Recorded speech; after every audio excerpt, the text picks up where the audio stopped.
In my previous videos, I've tried to highlight the significance of intervals in music theory, which is the space or distance between notes. We also learned that the intervals in the major scale are the framework on which music theory is built. All intervals are actually organized and named by how they originate in the major scale. Let's take a look. The major scale is a 7-note scale, and each scale degree is labeled as 1, 2, 3, 4, 5, 6, 7.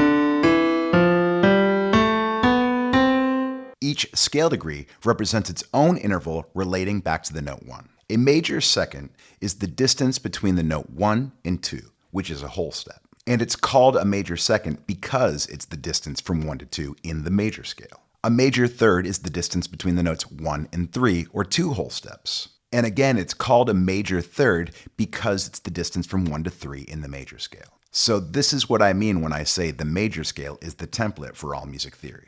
A perfect fourth is the distance between 1 and 4, which is 2.5 steps. A perfect fifth is the distance between the notes 1 and 5, or 3.5 steps. A major sixth is the distance between 1 and 6, or 4.5 steps. A major seventh is the distance between 1 and 7, or 5.5 steps. And finally, an octave is the distance between 1 and the next one, which is 6 full steps, but you could also look at that as 12 half steps because we've gone through each one of the 12 notes in the musical alphabet. So those are the 7 basic intervals in the major scale.